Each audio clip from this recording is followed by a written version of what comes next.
안녕하세요. 저는 30대 중반의 정유진이라고 해요. 여러분은 보약 자주 드시나요? 전 어렸을 때도 한약을 잘 안 먹고 자라서 그런지 그 쓴 약을 한 사발씩 들이키는 게 너무 힘들더라고요.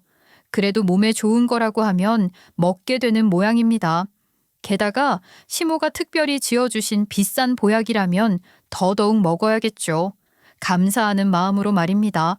그런데 그런 심리를 아주 나쁘게 사용하는 사람들이 있더군요. 설마 하는 그런 일이 실제로 일어나고 있고 제가 바로 그 증인이자 피해자입니다. 저는 3살도 되기 전에 엄마를 잃었어요.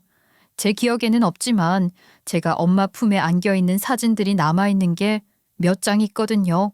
그런 사진을 보면 어렴풋한 온기가 느껴지기도 하는 것 같아요. 그렇지만 엄마라는 존재의 공백이 늘 있었겠죠. 아빠는 저를 그때부터 쭉 혼자 키우셨어요. 지금 생각하면 아빠도 그 젊은 나이에 호라비가 된 건데 3살밖에 안 된 저를 키우며 얼마나 힘드셨을까요? 엄마의 빈자리가 없지 않았지만 아빠가 무척 다정한 분이셨기에 저는 사랑 많이 받고 자랐어요. 지금도 기억나는 건 겨울 아침 두툼한 털장갑에 털목도리를 감아주시며 이건 비밀인데 아빠가 제일 사랑하는 사람은 우리 딸 유진이야 하며 장난스럽게 귀에 속삭이던 아빠만의 말투가 있거든요.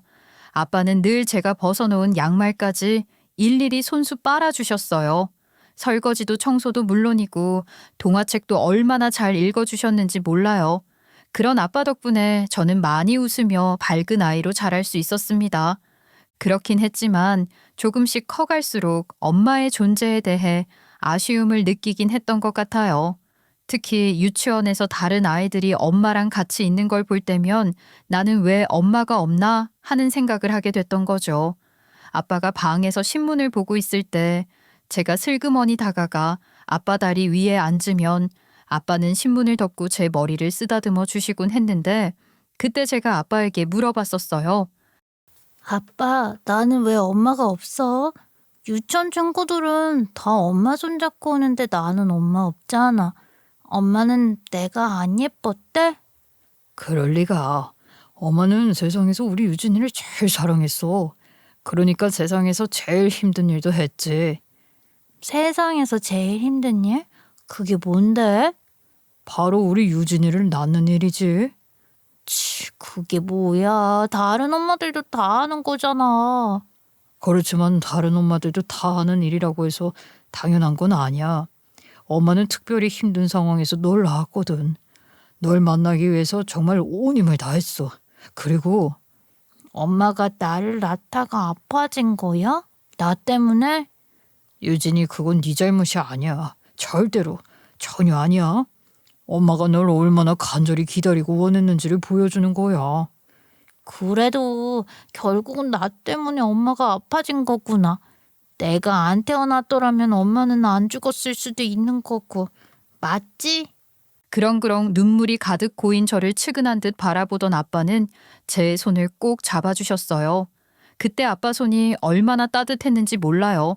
그리고 미세하게 떨리고 있다는 것도 느낄 수 있었죠. 아빠도 그렇게 숨을 고르며 눈물을 삼키고 있었던 건지도 모르겠어요. 그럼 엄마도 아빠도 우리 유진이를 못 만났을 거 아니야. 그건 엄마에게도 아빠에게도 의미 없는 삶이야. 엄마는 목숨을 다해 널 만나고 싶어 한 거야. 내가 엄마를 힘들게 한 거야. 내가 태어나지 않았다면. 유진아, 그런 생각하지 마. 너는 사랑받기 위해 엄마랑 아빠에게 왔어. 그리고 엄마는 널 만난 첫 순간부터 마지막 순간까지 너무나 행복해했단다. 엄마는 원래도 몸이 약하셨다고 하는데 저를 가졌을 때도 무척이나 힘들어 하셨고 특히 저를 낳을 때 엄청난 난산이라 고생이 심하셨다고 해요. 그 이후로 몸이 많이 안 좋아지신 상태로 병치레를 하다가 제가 갓 3살이 됐을 때 돌아가셨대요. 그러니 저 때문에 엄마가 돌아가셨다는 생각을 자연스럽게 할 수밖에 없었는데 그런 저를 아빠는 너무나도 따뜻하게 보듬어 주셨어요. 그런 아빠 덕분에 조금씩 마음의 짐을 덜 수 있었을 겁니다. 저는 종로에서 자랐어요. 아빠의 삶의 터전이 종로였거든요. 아빠는 고등학교도 마치지 못하고 할아버지에게 구두수선 기술을 배우셨어요. 그리고 그 일을 하며 저를 키우셨죠. 종로 뒷골목의 손바닥만한 구두수선방은 아빠의 모든 것이었고 가죽 냄새와 본드 냄새가 뒤섞인 그곳은 제게도 남다른 곳이었어요. 아빠의 구두방은 아빠와 제가 살던 집에서 그리 멀지 않은 곳에 있었지만 그렇다고 저를 집에 혼자 둘 수도 없고 어디 맡길 곳도 없었던 아빠는 저를 안고 업고 종로 그 좁은 구두방으로 출근하셨거든요. 초등학교 들어가기 전까지 제게 그곳은 집이자 놀이터였고 초등학교에 들어가고 나서도 학교 마치면 늘 아빠 가게로 가서 작은 책상에서 숙제도 하고 그림도 그리며 놀곤 했어요. 아이고, 딸내미가 그 사이 또 이만큼이나 컸어? 이제 아가씨네 아가씨. 요만할 때부터 봤는데 말이야. 그렇죠. 딸내미 쑥쑥 크는 만큼 저는 나이가 들고 있나 봅니다. 응, 그런 소리 말게. 그럼 나 같은 늙은이는 어쩌라고. 너 이제 학교 다니냐? 몇 학년이야? 네, 학교 다녀요. 2학년이요. 아이고, 똑똑하기도 하지. 아빠 닮아서 손도 야무질 것 같아. 오래된 단골 손님들이 그렇게 저를 알아봐주고 예뻐해 주시는 것도 참 좋았어요. 그럴 때면 아빠도 한껏 흐뭇한 표정으로 저를 바라보곤 하셨답니다. 그럼요. 뭐래도 잘할 겁니다. 구두약, 본드 냄새 안 맡는 훌륭한 일 할 거예요. 아유, 무슨 소리야. 정 사장만큼 손재주 야무진 사람도 없지. 그 재주 물려줄 사람 없다니 내가 다 아쉬운데. 아유, 어르신, 그렇다고 이렇게 고운 딸내미한테 구두수선 일을 가르칠 수야 있나요? 그래, 딸내미 아까워서 그러진 못하겠지. 정 사장이 딸내미 어떻게 키웠는지 내가 다 봤잖아. 네, 저한테는 억만금을 준다 해도 안 바꿀 소중한 딸이죠. 딸 때문에 삽니다, 제가. 어른들이 하시는 말씀들을 다 알아듣진 못했지만 아빠의 행복한 얼굴을 보면 저도 그저 기분이 좋았던 것 같아요. 그렇게 저는 아빠의 구두수선방에서 자랐고 아빠가 구두수선을 한다는 게 전혀 부끄럽지 않았어요. 그게 부끄러울 일이라는 것에 대해서도 전혀 인지하지 못했던 것 같아요. 그런데 학교에 다니면서부터 저를 구두 닦기 딸이라고 놀리는 애들이 생기더라고요. 야, 너희 아빠 구두 닦기라며? 맞아? 정말이야? 그래, 구두 닦는 일도 하시고 구두 고치는 일도 하셔. 근데 왜? 우리 아빠는 근상 구두 신고 출근하는데 너희 아빠는 우리 아빠 구두나 닦는 사람이네. 야야, 우리 쟤랑 놀지 말자. 수준 떨어져. 수준? 구두 고치는 일이 뭐가 어때서? 그래, 넌 그렇게 생각하면서 살아라. 우린 너랑 안 놀 거니까. 어디서 구두 닦기 딸이 우리랑 놀려고 해. 야, 넌 저기 다른 애들이랑 어울려 놀아. 초등학교 저학년만 되어도 눈치 빤하고 편가르기 좋아하는 애들이 있는 법이죠. 그런 아이들은 저와 자기들을 수준이 다르다며 구분했고 자기들과 저는 다르다는 말로 어울리기 싫다고 하더군요. 물론 상처도 받았습니다. 그게 아무렇지 않고 상처도 되지 않았다고 하면 거짓말이겠죠. 그리고 저도 그때 어렸잖아요. 그러니 그런 놀림을 받고 울기도 하고 그랬던 것 같아요. 그렇지만 그런 일들을 겪는 것 때문에 아빠를 부끄러워한 적은 한 번도 없었어요. 어린 마음에 상처를 받았을지언정 아빠가 저를 어떻게 키우셨는데요. 그 사랑을 제가 모르지 않잖아요. 아빠는 제게 언제나 크고 자랑스러운 사람이었어요. 중학생쯤 되고부터는 저도 꿈이라는 걸 갖게 됐는데요. 그즈음 되니 아빠가 단골 손님들과 나누던 이야기가 무슨 얘기였는지 이해가 되더라고요. 아빠는 학교도 다 마치지 않고 할아버지가 하시던 일을 배워 그 일을 이어하고 계시지만 또 남다른 손재주로 너무나도 잘하고 계시지만 저한테까지 그 일을 물려주고 싶어 하진 않으셨어요. 친구들의 놀림을 받으면서 저도 조금씩 어렴풋하게나마 아빠가 바라는 대로 더 근사한 일을 하고 싶다는 생각을 했던 것도 같고요. 그렇지만 저는 구두가 너무 좋았어요. 그러다 생각한 것이 구두를 수선하는 일이 아니라 만드는 일, 구두 디자인을 하고 싶다는 생각을 하게 된 거예요. 생각만 해도 심장이 쿵쿵거리는 것처럼 좋더라고요. 그런데 그 꿈을 꾸기 시작한 지 얼마 지나지 않아 제가 예술적 감각이 그다지 뛰어나지 않다는 것을 깨닫게 됐답니다. 일찌감치 재능 없음을 깨닫고 평범한 공부의 길을 선택한 거예요. 쉽게 말하자면 취직 잘 되는 학과에 진학하는 것을 목표로 했다는 얘기입니다. 그렇게 저는 웬만한 대학 경영학과에 진학했고 대기업은 아니어도 나름 탄탄한 중견 기업에 입사했어요. 그 정도만 해도 저는 무척이나 만족스러웠고 무엇보다 아빠가 너무나 기뻐하셨기에 저 또한 더 뿌듯했던 것 같아요. 그렇긴 했는데 취직하기 힘든 시기에 괜찮은 직장을 구했다는 기쁨이 그리 오래가진 않더라고요. 사람은 참 적응에 빠른 동물인 것 같아요. 쳇바퀴 도는 것 같은 회사 생활이 그리 재밌진 않았던 겁니다. 그저 아무 의미 없이 출근하고 기계처럼 일하다 퇴근하고 나면 조금씩 공허한 느낌 있잖아요. 그런 것들이 느껴지곤 했죠. 그래도 친구들 중에 취직 못한 애들도 얼마나 많은데요. 일할 수 있다는 것에 감사하며 다녀야지 했습니다. 그러던 어느 날 점심 먹으러 나가는데 구두굽이 나간 거예요. 이 정도쯤은 우리 아빠가 눈 감고도 금방 튼튼하게 고쳐주실 텐데 싶었지만 당장은 그럴 수가 없고 오후에 외근까지 잡혀 있어서 할 수 없이 근처 구두 수선집을 찾았어요. 아유, 오래 신으셨네요. 보니까 구두굽도 이미 여러 번 간 것 같고 신을 만큼 신으셨어. 아가씨 같은 사람 덕분에 내가 먹고 살긴 하지만 아가씨도 어지간하네. 이제 새 구두 하나 사는 게 어때요? 아유, 무슨 말씀이세요? 아직 멀쩡한 구두 같은데요. 그만 잘 고쳐주시면 한참 더 신겠어요. 마음 맞는 사람 찾는 것만큼 발에 맞는 신발 찾는 것도 얼마나 어려운 일인데요, 그러세요? 얼마든지 더 신으셔도 될 것 같아요. 구두수선 아저씨의 말에 저보다 앞서 그런 반박을 해준 사람은 옆에서 구두를 닦고 있던 젊은 남자였어요. 아니 저렇게 젊은 사람이 어쩜 꼭 저희 아빠처럼 말하는 건가 싶어서 눈길이 가더라고요. 그 남자는 저처럼 그 근처 회사에 다니는 모양이었는데 그날 이후 점심 먹으러 간 식당에서 우연히 다시 만난 거예요. 그쪽도 혼자여서 자연스럽게 합석을 했고 그렇게 친해지게 됐습니다. 저는 어렸을 때부터 신발을 귀하게 다루는 사람이 사람도 귀하게 여긴다고 생각하며 자랐거든요. 아무래도 보고 자란 환경이 그러니까요. 그렇기에 그 남자는 처음부터 제게 좋은 인상을 줬고 만날수록 괜찮은 사람이라는 걸 알게 됐죠. 본격적으로 연애란 것을 시작하고 보니 더 그렇더라고요.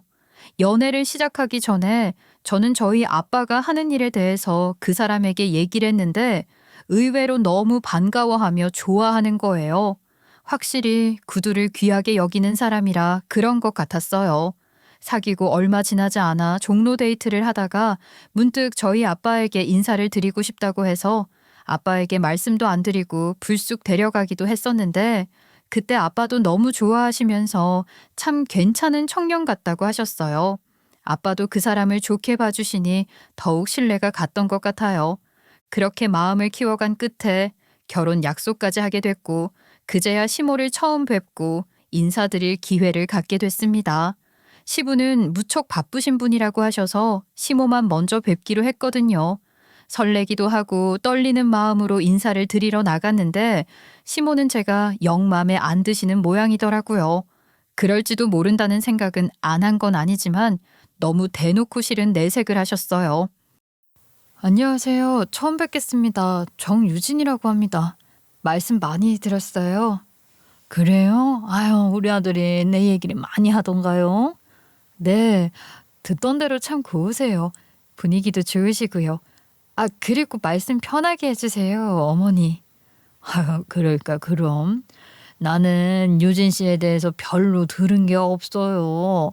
부모님 뭐 하시냐고 닥달해서 겨우 그거 하나 들었네.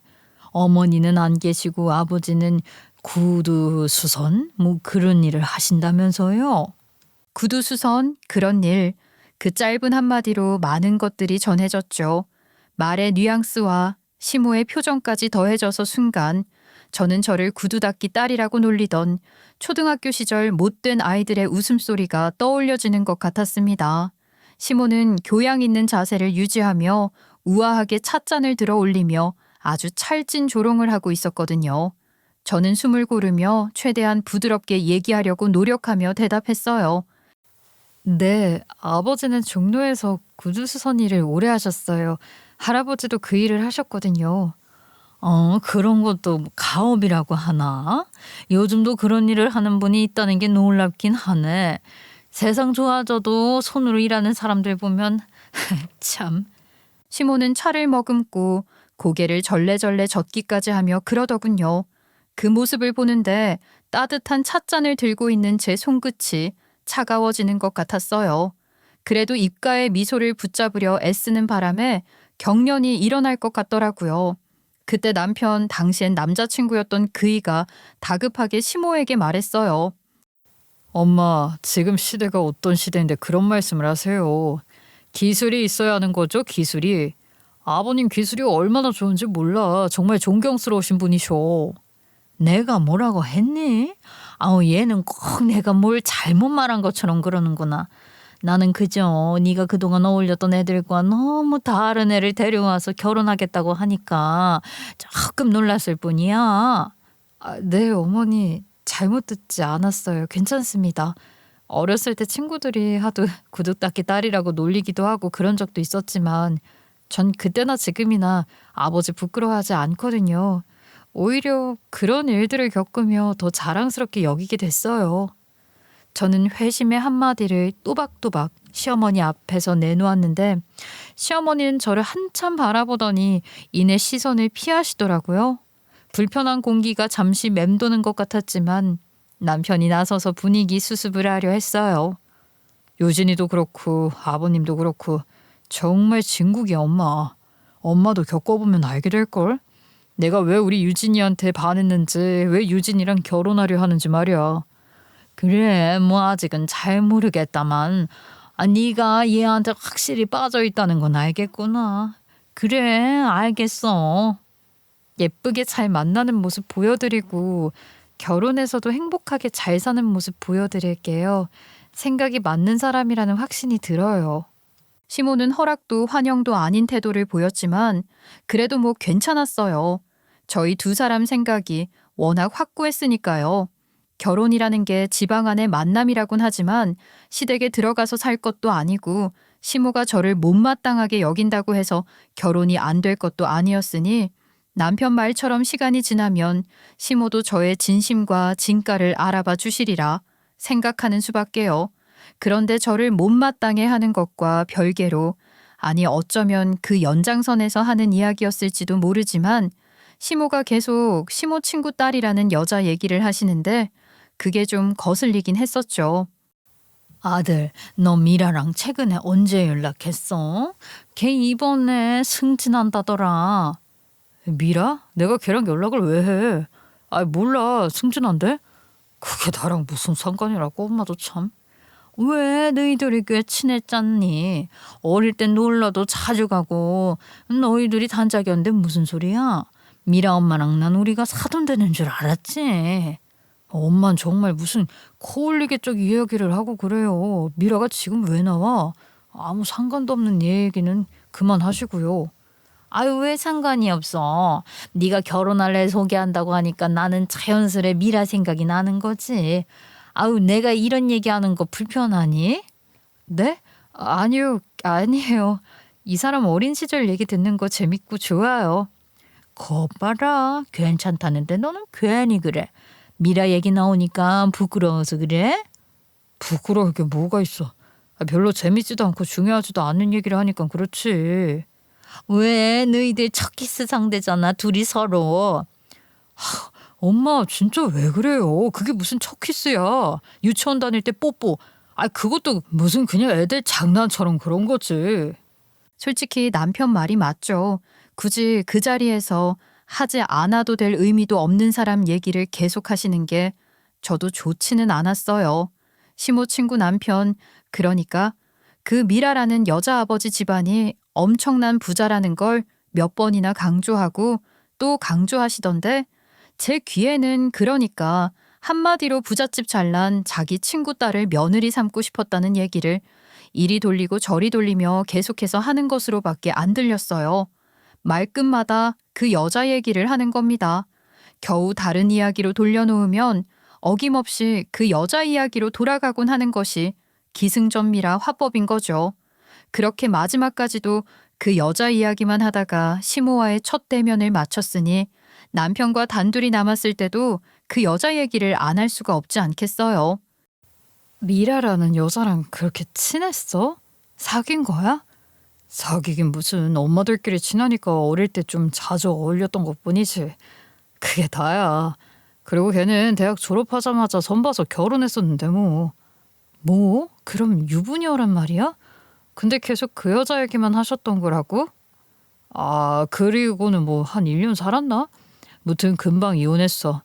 몰라. 난 관심도 없고 사실 잘 알지도 못하는 애야. 자기는 전혀 신경 쓸 거 없는 여자란 소리지. 신경 쓰이는 거 아니지? 그럼 그럴 게 뭐야?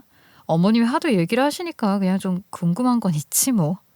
궁금할 것도 없어. 나랑 개인적으로 연락하고 그런 사이도 아니야. 엄마가 오버한 거야. 그러니까 이혼녀라는 얘기인데 그럼에도 불구하고 저보다는 그 여자가 자기 며느리감으로 더 좋다는 시모인 거잖아요. 그것만 봐도 시모가 어떤 사람인지 알 것 같아서 씁쓸하기도 하고 걱정이 되기도 했던 것 같아요. 그런 분이 저 같은 애를 좋아하실 리가 없는 거죠. 당연한 거예요. 앞으로 제가 아무리 잘해도 저의 진심을 봐주실까? 그런 생각이 들기도 하고 마음이 좀 복잡해지더라고요. 그렇지만 남편을 믿고 사랑했기에 또 시모랑 살 거 아니니까 그런 생각 다 접고 결혼했습니다. 신호는 제 기대보다 행복했어요. 남편은 연애할 때보다 결혼하고 나니 더 좋은 사람이었거든요. 한 가지 걱정거리가 있다면 결혼 2년 차가 되도록 아이 소식이 없어서 목 빼고 기다리고 있었다는 거예요. 급하게 마음 졸일 나이도 아니고 좀 더 기다려보자 하다가 혹시 몰라서 남편과 함께 병원에 가서 검사를 받기도 했는데 별 문제는 없다고 하더라고요. 저희 부부가 병원에 다녀왔다는 얘기를 들으시고는 시모가 그러시는 거예요. 그간 별 말씀 안 하셔도 은근히 손주를 기다리셨구나 싶더군요. 예, 요즘 다들 난임 클리닉이다 시술이다 그런 거 한다고 하는데 아무리 그래도 그게 뭐 몸에 좋겠니? 안 그러니? 네, 어머니. 그래서 저희도 시술 같은 거 할 생각은 없어요. 별 문제 없다니까 좀 더 기다려 보려고요. 그래. 생각 잘했어. 그리고 자고로 이런 일에는 양약보단 한약이 최고야. 우리 친정에서 오래전부터 다니는 한약방이 있는데 내가 거기서 약 좀 지어다 주마. 한약이요? 저 그런 거 별로 안 먹어봐서 제가 쓴 걸 잘 못 먹거든요. 그리고 약 지으려면 가서 맥도 짚고 뭐 그래야 하는 거 아니에요? 너 바쁘니까 내가 가서 알아서 지어오마. 너 특별히 안 좋은 곳 없잖아. 어차피 애 잘 들어서게 하는 거 별거 없다. 몸 따뜻하게 하는 게 최고야. 내가 알아서 할 테니 넌 아무것도 할 거 없어. 한약이라니 생각만 해도 얼굴이 찌푸려지는 것 같았지만 시모가 그렇게 저를 챙겨주시는 건 처음이었으니 그저 감사한 마음으로라도 열심히 먹어야겠다고 생각했어요. 물론 그마저도 저를 위한다기보단 어머니 손주 남편 아들 바라는 마음으로 그러시는 거였겠지만 그래도 그게 어딘가요? 챙겨주시는 건 모두 감사하다 여기며 쓰고 역하고 먹기 힘들어도 꾸역꾸역 먹으려고 했어요. 그런데 어쩐지 그런 걸 먹고서 몸이 더 차가워지는 것 같은 거예요. 제가 원래 몸이 그리 찬 편이 아닌데 차가워진 게 느껴질 정도로 말이에요. 느낌적인 느낌이 아니라 제가 다니는 산부인과에서도 비슷한 말씀을 하시니 어쩐지 괜히 찜찜한 생각이 들더라고요. 아무리 시모가 제게 안 좋은 걸 먹이실 리는 없지만 직접 진맥을 한 것도 아니고 하니 뭔가 제 체질에 맞지 않는 약재가 들어가 있을 수도 있겠다 싶은 생각도 들었어요. 그래서 시모가 지어주신 한약을 한참 안 먹고 있었는데 갑자기 시모가 저희 집에 오신다는 거예요. 오시면 한약이 그대로 남아있는 걸 보고 뭐라고 하실 게 분명하잖아요. 그래서 얼른 다 싱크대에 부어버렸죠. 근데 시모가 바로 근처에서 전화를 하신 건지 금방 오시더라고요. 싱크대에 한약 파우치는 20개도 넘게 부었으니 집 전체에 한약 냄새가 진동을 하고 있었단 말입니다. 아니 이게 무슨 냄새야? 아니 집에서 한약을 다리는 것도 아니고 냄새가 이렇게 진하니? 네? 아, 그게 방금 전자레인지에 하나 데워서 먹었거든요. 그래서 그런가 봐요. 그러니? 아 근데 왜 약을 이런 시간에 먹어? 매일 정해진 시간에 딱딱 맞춰서 꾸준히 먹어야지. 그래야 효험이 있는 거다. 네, 어머니, 그럴게요, 어머니. 이쪽으로 좀 앉으세요. 아니 가만. 너 저리 좀 비켜봐라. 아유 이게 뭐냐? 싱크대 이거 보약 아니야? 세상에 기가 막혀서 너 지금 내가 지어준 한약 여기다 타버린 거니? 어머니, 그게요, 사실은. 어머머머머. 무슨 이런 일이 다 있어? 너 내가 일부러 지은 한약을 어떻게 이럴 수가 있어? 이게 무슨 짓이야? 어디서 배워먹은 짓이냔 말이야? 한약 먹기 쓰다고 그걸 버려? 너희 집에서는 그렇게 배웠니? 정말 어떻게 해야 할지 모르겠더라고요. 시모 입장에서는 당연히 그렇게 화를 내실 만한 거죠. 저도 알아요. 제가 정말 잘못했다고 생각합니다. 얼마나 속상하셨겠어요. 저 나름대로는 이유가 있었지만 그 이유란 것도 결국은 시모에겐 상처가 되실 것 같은 것들이라 뭐라 설명을 드려야 할지 정말 막막하기만 했어요. 결국 정말 죄송하다고 죽을 죄를 졌다 하며 싹싹 빌었어요. 죄송한 마음이 컸기 때문에 정말 진심으로 뉘우치고 용서를 구하고 싶었거든요. 시모는 쉽사리 노여움을 가라앉히지 못하셨지만 남편도 저를 도와줬고 겨우겨우 그 일은 그렇게 넘어갈 수 있었어요. 남편도 그 약이 제게 맞지 않는 것 같다며 자기 엄마가 알면 서운해하니까 먹은 걸로 하자 했던 것인데 그걸 그렇게 들켜버렸으니 어쩔 도리가 없는 거죠. 대신 어머님이 지어주신 한약 열심히 먹겠다 하는 것으로 어떻게 넘어가긴 했지만 시모는 시모대로 저를 괘씸하게 여기는 앙금이 남으셨을 테고 저는 저대로 또 죄송한 마음이 남아 있었던 것 같아요.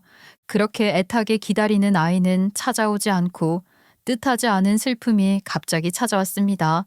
친정아빠가 폐암 말기 판정을 받으신 거예요.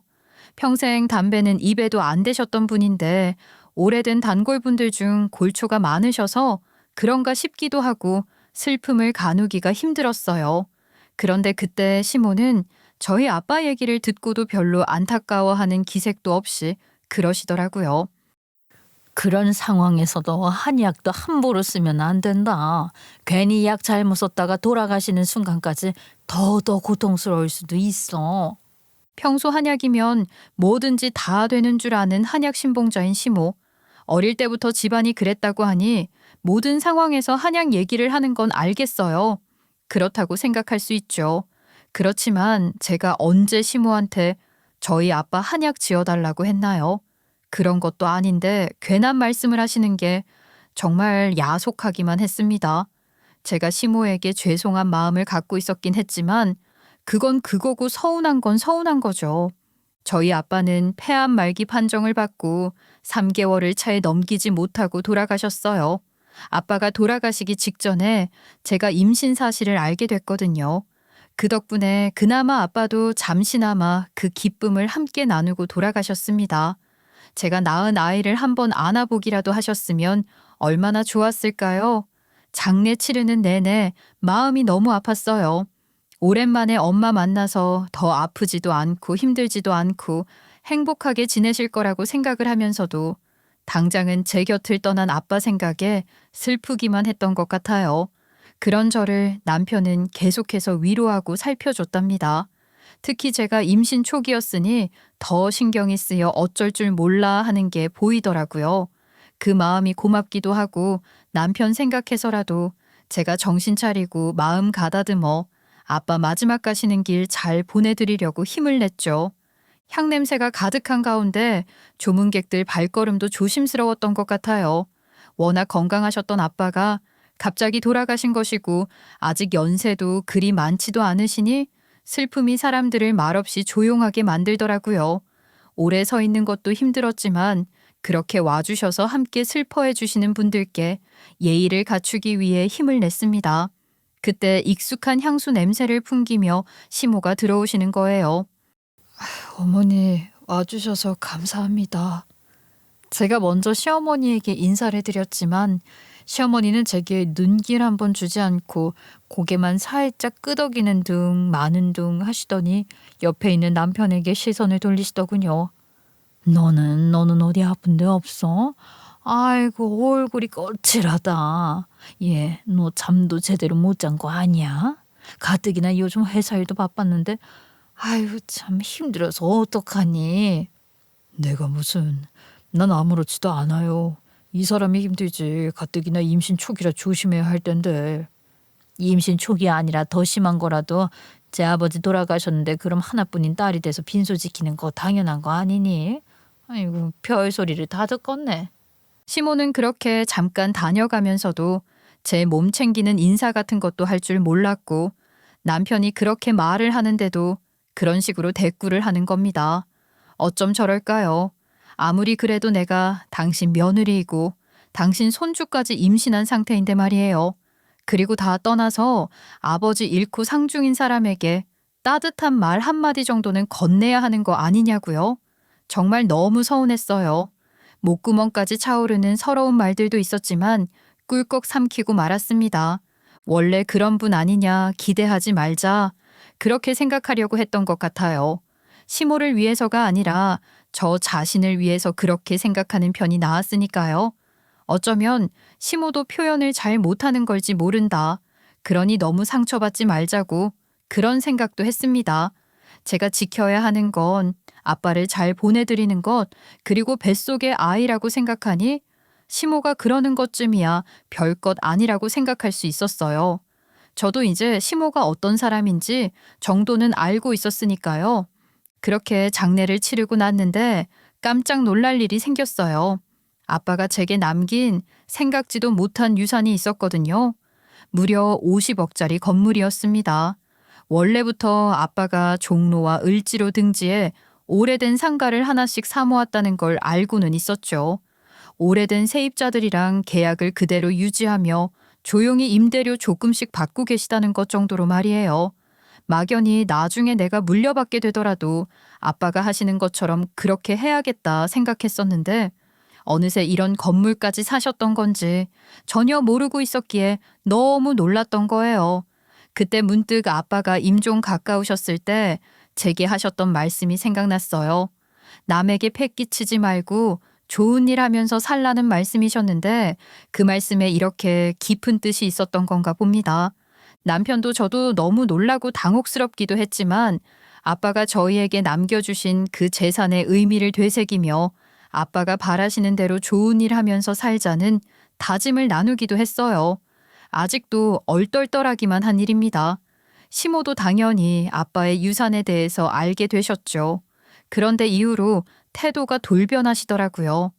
여러분들도 이미 너무 잘 이해하고 계시겠지만 저희 시모가 고상한 척 하셔도 적잖이 속물스러운 면이 있으신 분이시잖아요. 그놈의 미라인지 뭔지 그 여자 얘기를 할 때도 그 여자 집안이 부자라는 소리를 수십 번 했던 걸 생각하면 시모가 얼마나 돈을 밝히는 분인지 알만한 거죠. 그런 분이 저희 아빠가 제게 그런 유산을 남겼다는 걸 아셨으니 가만히 계실 리가 있나요? 얘 아가 너 몸은 좀 괜찮니? 한창 조심해야 하는 시기에 마음고생에 몸고생까지 해서 걱정이구나. 속으로는 그런 말씀을 이제야 하시나요? 장례 치를 때 오셔서 한마디라도 그렇게 아는 척 좀 해주셨으면 좋았을 텐데요 싶었지만 그런 말씀을 입 밖에 꺼내놓진 않았고요. 좋은 게 좋은 거라고 형식적인 인사로 받을 수밖에요. 네, 어머니 괜찮습니다. 이제부터 쉬면 되죠 뭐. 그래 아무것도 하지 말고 네 몸이 최우선이니까 푹 쉬어. 그리고 이거 말이다. 내가 너한테 보약으로 크게 상처받은 적이 있긴 하지만 그래도 또 이런 일에는 이 보약만한 게 없어. 이번엔 절대 버리지 말고 꼭 챙겨 먹어야 한다. 알겠니? 아, 어머니, 네. 그땐 정말 죄송했습니다. 이번엔 안 그러고 꼭 챙겨 먹을게요.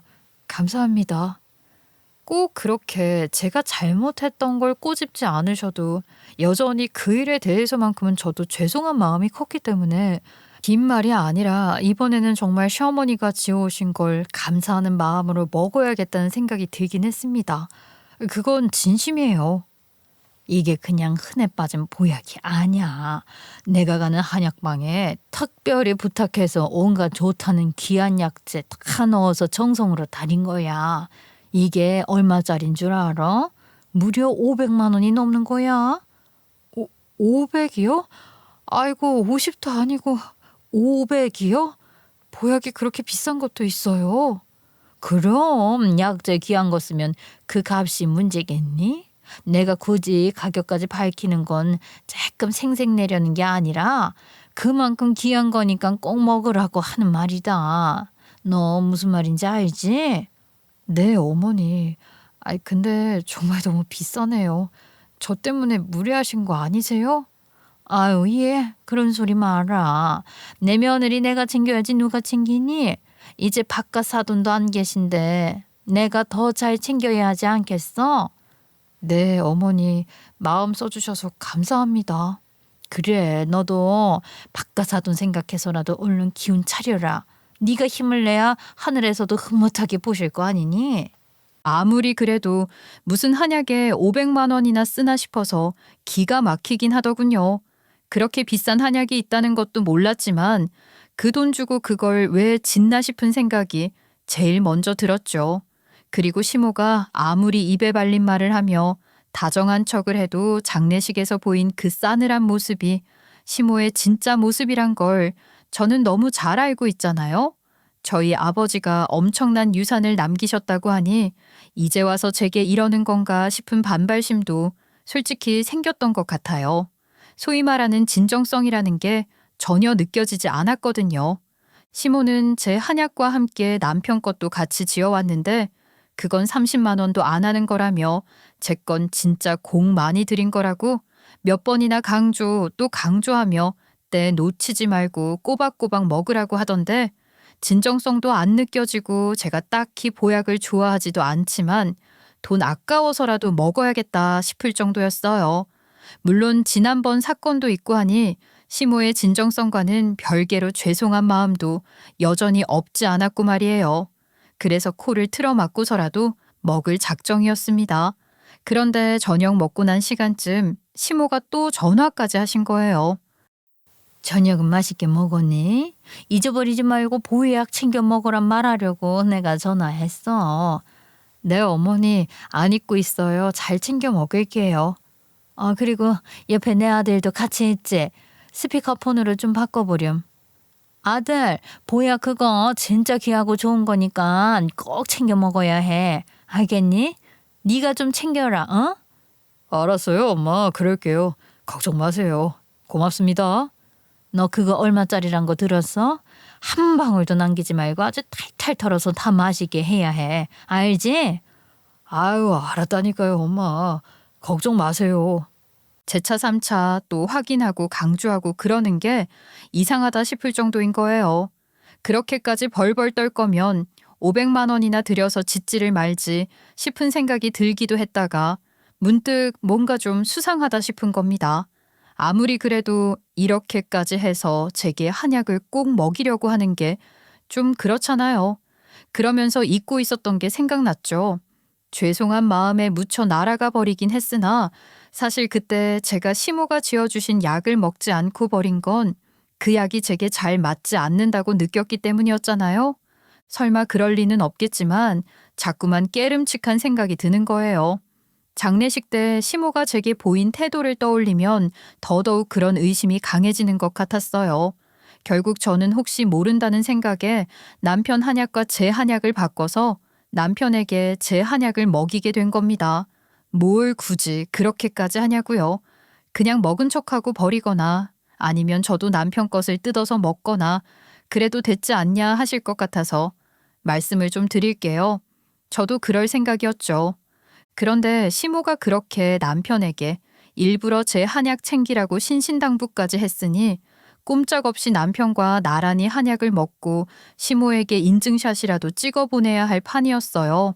게다가 남편이 이미 제 거랑 자기 거랑 하나씩 파우치를 꺼내 들고 온 겁니다. 그러니 어째요? 할 수 없이 바꿔치기를 할 생각을 한 거죠.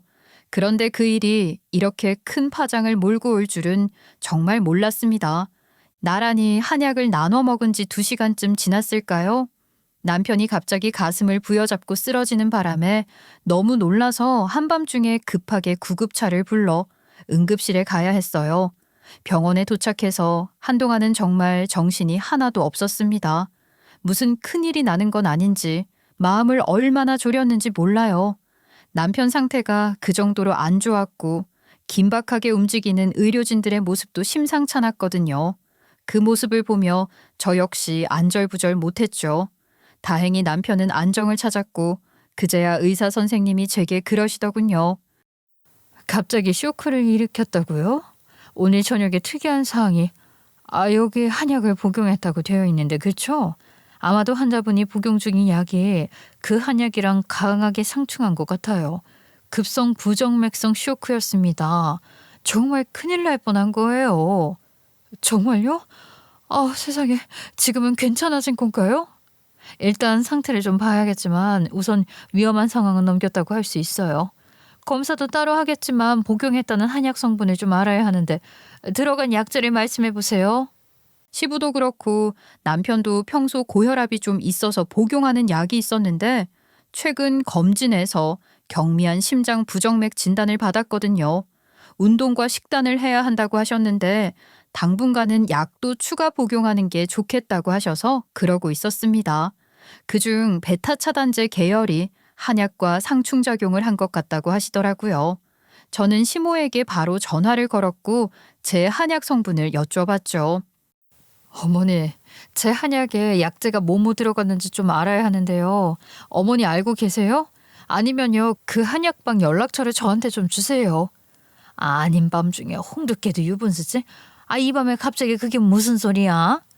그게 지금 그걸 꼭 좀 알아야 하는 상황이라서요. 대략적으로라도 알려주시고 정확한 것도 알아야 하니까 한약방에도 물어봐 주세요. 아니, 약재. 아이고, 그 뭐 다 몸에 좋은 걸 넣었지. 너는 무슨? 그러니까 정확하게 무슨 약재가 들어가냐고요, 어머니. 얘 너 정말 왜 그래? 뭐 때문에 그러냔 말이야. 그게요. 실수로 저랑 남편이랑 약을 바꿔 먹은 것 같은데 그 약 때문에 남편이 쇼크를 일으켜서 지금 응급실이에요. 걱정하실 것 같아서 천천히 말씀드리려고 했는데 하여간 그러니까 그 한약에 들어간 약재를 꼭 알아야 해서요. 뭐뭐 들어간 거예요? 뭐야? 쇼크? 응급실? 얘 이게 다 무슨 소리야? 지금은 다 괜찮아졌고 걱정할 거 없다고 하네요. 그래도 후속 치료를 위해서 복용한 성분은 알아야 하니까 얼른 말씀해 주세요. 아니, 약재야 뭐 한약에 들어가는 게 다 거기서 거기고 비슷하고 뭐. 그래도 500만 원도 넘게 들어간 특별한 거라고 하셨잖아요. 그니까 약재도 뭐가 더 좋은 게 들어갔을 거 아니에요. 아시는 게 전혀 없으세요? 머뭇거리며 말을 빙빙 돌리기만 하는 시모의 모습은 누가 봐도 수상쩍은 거예요. 그렇잖아요. 상식적으로 보통 한약 지을 때 무슨 약재가 들어가는지 그런 거 다 알려주지 않나요? 게다가 평생을 한약, 신봉자로 살아온 시모가 단골 한약방에서 약을 지으면서 그런 것도 모르고 지을 리가 없잖아요. 시모의 태도를 보고 저는 확신했습니다. 뭔가 잘못됐다는 걸 말이에요. 알고 보니 시모가 제게 먹이려고 지은 그 한약에는 우슬과 소량의 초우가 들어가 있었대요. 그게 임산부에게는 절대 금기인 약재들이라고 하더군요. 시모는 제 약을 지으며 임산부가 먹을 것이라 하지 않고 월경 조절이 필요한 사람, 혈액 순환을 촉진해야 하는 사람이 먹을 거라고 했답니다. 특히 순환이 안 좋다고 강조한 것인데요. 한약방 사람의 말에 의하면 자기들이 권하기도 전에 시모가 먼저 언젠가 효험을 본 적이 있다며 초우 성분을 직접적으로 언급하기도 했대요. 초우는 독성이 강한 약재라 항상 주의를 세심하게 기울여 써야 하는 약재고 극히 소량만 사용하는 약재라면서 말이에요. 그래도 진통이나 순환에는 확실히 효능이 있다고 하니 그렇게 지어준 거래요. 그런데 그게 신부전 환자에게는 치명적이었던 겁니다. 시모는 남편이 고혈압 증세가 있다는 건 알지만 최근 신부전 약을 추가로 복용하고 있다는 건 모르는 상황이었거든요. 설령 미리 알았다고 하더라도 남편과 제가 약을 바꿔 먹을 거라고는 생각도 안 했겠지만요. 기가 막혔어요. 아무리 제가 미워도 그렇죠. 어떻게 자기 손주를 잘못되게 할 생각까지 할 수 있는 건지 제 정신이 아닌 것 같았습니다. 어머니, 어떻게 이런 짓까지 하시나요? 저를 미워하시는 건 그렇다 쳐요. 그렇다고 어떻게 아이를... 어머니 손주입니다. 어머니 아들의 자식이라고요. 얘가 왜 이렇게 소리를 지르고 그래? 너 아주 큰 약점 잡았다 이거냐? 그래서 뭘 어쩌자고. 결국에 너는 그 약 안 먹었고 내 아들만 잡을 뻔했는데 그걸로 나한테 아주 큰 소리 치면서 이 난리를 치면 내가 뭐 너한테 빌기라도 할 줄 알았니? 엎드려 빌어도 시원찮을 판을 시어머니는 그렇게 더욱 뻔뻔한 태도로 나왔어요. 그러면서 한다는 소리가 저를 더 기막히게 했죠. 나는 아직도 너 같은 게 내 아들 깨차고 내 집안 며느리로 들어와 있다는 거 용납할 수가 없어. 그래서 어쩌시려고요? 저희는 이미 결혼도 했고 아이까지 가졌어요. 그건 다 어머니 욕심이죠. 이제 좀 그만하세요. 어머님이 그런다고 뭐가 달라지나요? 안 될 것도 없지. 아니 뭘 그러냐? 너도 알지? 미라 말이야. 미라 엄마. 그러니까 내 친구 걔가 아직도 지 딸 재혼시켜주려고 주변에 좋은 사람 없냐고 얼마나 물어보냔 말이다. 왜 너한테도 그러지 않았니? 그거야 혼자 있는 딸 걱정되니 그러시는 거겠죠. 그게 저희랑 무슨 상관이에요? 왜 상관이 없어? 너희들 이혼만 하면 내 아들이랑 미라랑은 너무나도 잘 어울리는 한 쌍이지. 둘 다 한 번씩 아픔을 겪고 만나면 천생연분이 따로 없지 않겠니? 그제야 시모의 시커먼 속내가 다 보였어요. 시모는 일단 저를 유산하게 만들고 어떻게든 구실을 만들어 저희 부부를 갈라놓을 생각이었던 겁니다. 그러고 보면 저한테 아이 잘 들어서는 약이라고 지어다 준 것도 실은 아이 잘 들어서게 하는 약이 아닌 게 분명해요. 그때부터 시모는 제가 아이 갖는 걸 막으려고 그런 짓을 벌였던 게 아닌가 싶은 거죠. 저희 아빠 유산 때문에 저한테 잘 보일 작정으로 지어온 약인 줄 알았는데 세상에 전혀 아니었던 겁니다. 저희 아빠 재산이요? 50억 건물이라는 게 저 같은 사람한테다 입덕 벌어지는 재산인 것이지 시모 친구네 집안 재산은 저희 아빠가 남긴 건물에 비할 바가 아닐 테니 시모 눈에 저희 아빠 유산 같은 건 재산으로 보이지도 않았던 모양입니다. 또 제 성격에 그 건물 받았다고 돈 펑펑 쓰며 호의호식할 스타일도 아니고 제가 그런 유산 받았다고 해서 시모에게 콩고물 떨어질 것 같지도 않았을 거예요. 잘 되면 이혼할 때 자기 아들한테 재산 분할 조금이라도 되려나 안 되면 말고 그저 이혼이나 시키면 된다는 게 시모의 생각이었던 거죠. 그러니 무슨 수를 써서라도 일단 애는 못 낳게 하려고 했던 것 같아요. 아닌 게 아니라 시모 친구가 제게 사윗감 알아봐 달라는 얘기를 하면서 실제로도 이혼남, 삼혼, 사혼남도 상관없는데 애 딸린 남자는 싫다고 했거든요. 시모도 그걸 누구보다 잘 알 텐데 제가 아이 낳는 걸 그렇게 막으려고 했던 겁니다. 아무리 그래도 그렇다고 이런 식으로 할 수는 없는 거 아닌가요? 모든 사실을 알게 되니 저도 더 이상 가만히 있을 수는 없다는 생각이 들더군요. 남편도 마찬가지였어요. 남편도 자기 엄마가 제게 저지른 짓에 대해 실망 정도가 아니라 정말 학을 뗀 겁니다. 사람이 할 짓이 아니라며 저보다도 훨씬 더 강도 높은 비난을 쏟아부었으니까요. 그래서 저희 부부는 시모를 고소하기로 했습니다. 시모가 저지른 죄는 제 입에 올리기도 겁나는 무서운 죄잖아요. 제 뱃속에 있는 아이를 잘못되게 하려고 했어요. 그건 궁극적으로 생명을 앗아가려는 행위입니다. 제일 무서운 그 죄 말이에요.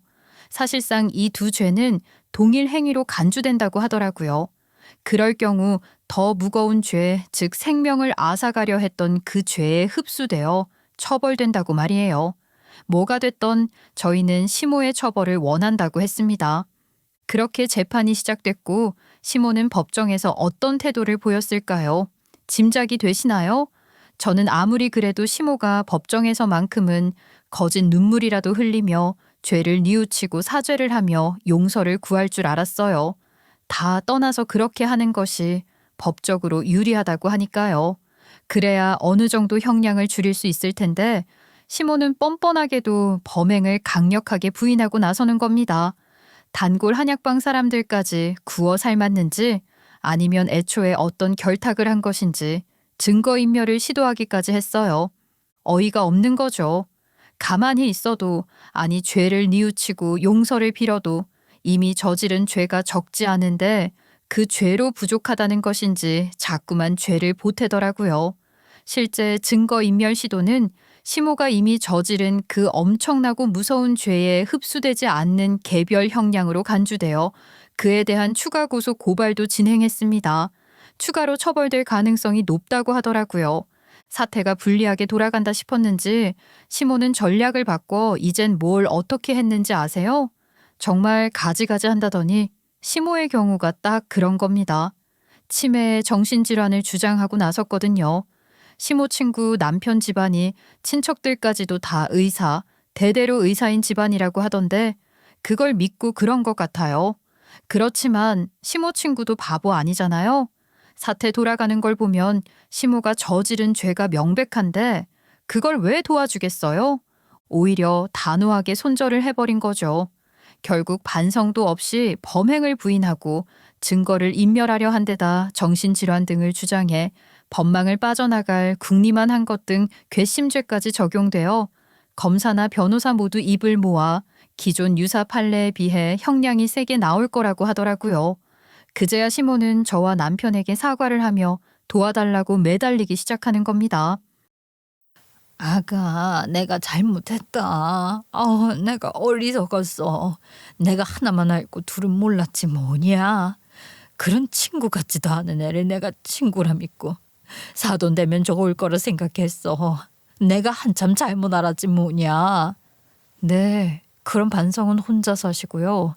제가 그런 얘기를 들을 이유가 없네요. 아니지, 내가 그 친구만 아니었으면 그런 짓을 저질렀겠니? 그게 다 걔 때문이야. 아유, 애초에 그런 생각 자체를 안 했어야 했는데. 그런 년은 친구도 아니고 다시 볼 일도 없으니 우리 다시 잘 지내보자. 어? 아니요, 전 그럴 생각 전혀 없어요. 아직도 그렇게 남 탓만 하고 계시다는 게 정말 어이가 없네요. 어쩌면 반성이라는 걸 모르세요? 이게 반성 아니냐? 내가 너한테 찾아와서 이렇게 말하는 것 자체가 반성이지. 내가 잘못했으니 우리 이제 정말 한 가족으로서. 가족 같은 소리 하지도 마세요. 당신 같은 사람이 내 엄마라는 게 끔찍합니다. 다시는 엄마로도 보지 않겠어요. 찾아오지 마세요. 남편의 분노는 극에 달했고 저보다도 냉정하고 차가운 태도로 시어머니를 쫓아내려고 했어요. 그러니 시어머니는 남편의 바짓가랑이를 잡고 늘어지더군요. 아들, 내가 너를 어떻게 키웠는데 이러니? 아니, 너희 아버지도 지금 나한테 화가 이만저만 난 게 아닌데 네가 나서서 엄마를 도와줘야지. 너까지 이러면 엄마는 어떻게 살아? 아버지한테 이혼하시라고 한 게 접니다. 그리고 형사재판으로 끝난 거라 생각 마세요. 민사로 손해배상 청구도 할 겁니다. 아이, 손해배상?